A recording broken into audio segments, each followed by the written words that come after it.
Sir మీరు అసలు ఈ మూవీ ఫీల్డ్‌లోకి ఎలా రావాలి అని అనుకున్నారు ఫస్ట్? నేను అంటే నాకు చిన్నప్పటి నుంచి పిచ్చి ఉండే సినిమాలోకి రావాలి అని. నా ఇంటర్ సెకండ్ ఇయర్ అయిపోయిన తర్వాత మా ఇంట్లో చెప్పా, ఇట్లా నేను హైదరాబాద్కి వెళ్ళిపోతా, పలానా స్టూడియోలో విఎఫ్ఎక్స్ అవన్నీ నేర్చుకుంటా, నాకు డైరెక్షన్ ఇంట్రెస్ట్, సో ఇది కూడా నేర్చుకుంటే బాగుంటది అని చెప్పేసి నేను చెప్పి 2008లో చెప్పేవాళ్ళకి ఇంట్లో. మా కజిన్స్ బెంగళూరులో చదువుకొని అక్కడ ఐటీ జాబ్ చేసేవాళ్ళు. వాళ్ళు ఏం చెప్పారంటే, అరే చదువుకోకుండా వెళ్తే ఇండస్ట్రీలో మోసం చేస్తారు, నువ్వు చిన్నపిల్లాడివి చదువుకొని వెళ్ళన్నారు. అలానే మిమ్మల్ని చదివిచ్చారు. అలా సో పోస్ట్ గ్రాడ్యుయేషన్ వరకు చదువుకొని ఒక 6 నెలలు జాబ్ చేసి అప్పుడు చెప్పిన మా ఇంట్లో, ఇంకా మీరు చెప్పారు కదా చదువుకున్నా జాబ్ చేసినా నాకు నచ్చట్లేదు, నేను ఇండస్ట్రీకి వెళ్ళిపోతాను.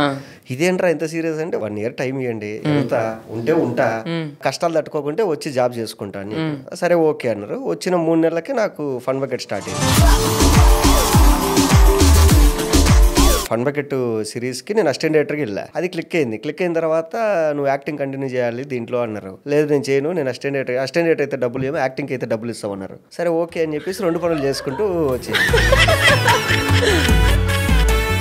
సార్ మీకు అనిపిస్తూ ఉంటుందా, ఏంటి మన లైఫ్ ఏంటి, ఇది చాలా షార్ట్ టైం లాగా ఉంది? ఒకప్పుడు ఒక ఆర్టిస్ట్ ఎస్టాబ్లిష్ అయితే వాళ్ళకు 10 years స్పాన్ ఉండేది. ఇప్పుడు ఏంట్రా అంటే ప్రతి శుక్రవారం ఎవరో ఒకరు వస్తారు.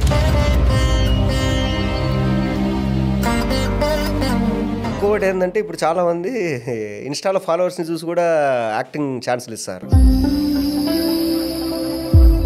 ఎందుకంటే ఇటు ఫాలోవర్స్ ఎక్కువ ఉన్నారు, ఈయన పెట్టుకుంటా అని చెప్పి. ఓరే నువ్వు యాక్టింగ్ వచ్చిన పెట్టుకుంటావా, ఫాలోవర్స్ని చూసి పెట్టుకుంటావా? సో ఎవడు ఏ ప్లాట్ఫామ్లో వచ్చాడనేది కాదు. అంటే ఇప్పుడు ఏంటంటే లైఫ్ స్పాన్ చాలా తగ్గిపోయింది. ఈ ఇయర్లో ఒక సినిమా నేను బాగా యాక్టింగ్ చేసి ఇరగదీశారు రేడు అనుకున్నా కానీ నెక్స్ట్ సినిమాలో వస్తాయి రావో డౌట్ ఇప్పుడు. సో నాకేంటంటే ఒకటి